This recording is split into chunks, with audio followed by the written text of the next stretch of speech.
This is RT Live from Moscow. Now, for years, British intelligence has been working to safeguard national security against threats such as terrorism and espionage, but the secretive nature of their work sometimes gives rise to suspicion of extreme tactics targeting innocent people.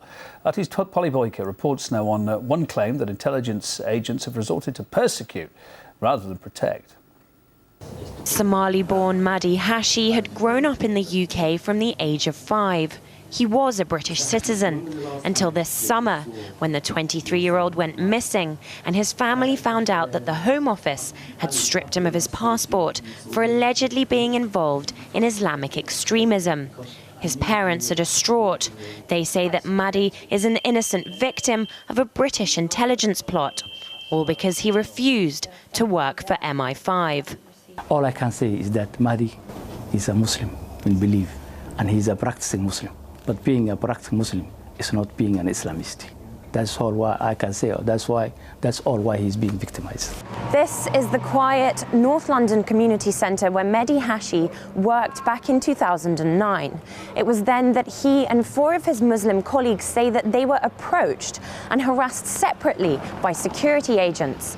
It's claimed that MI5 threatened to label them Islamic extremists if they refused to become informants for British intelligence. Campaigners raising awareness for Madi's plight said that the constant threats made by British intelligence made life so unbearable that he left the UK.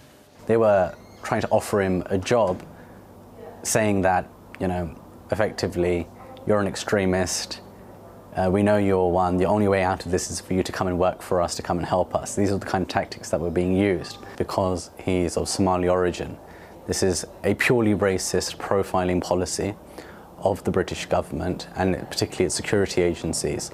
Madi had been living in Somalia for the past 2 years, taking care of his grandmother and raising a son of his own. But several months ago he disappeared, leaving his family in despair.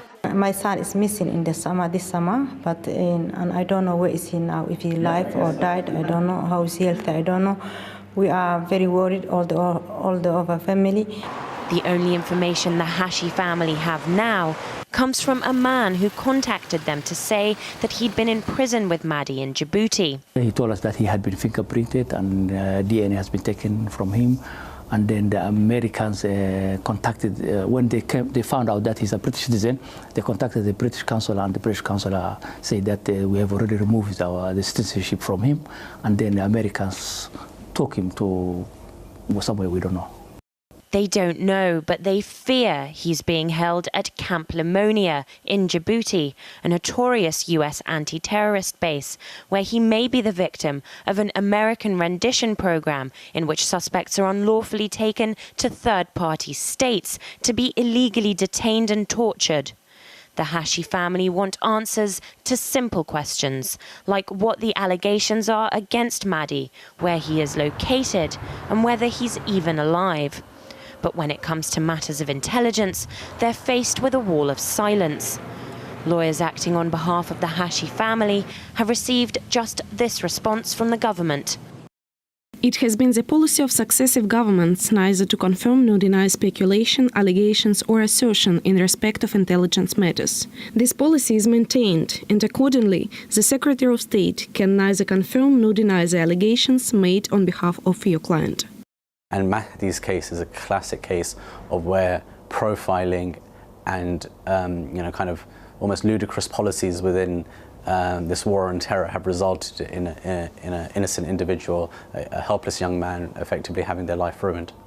Campaigners say that by stripping Madi Hashi of his passport, the British government has effectively washed their hands off his case, leaving his family to continue the search for answers about their now stateless son. Polly Boyka, RT, London.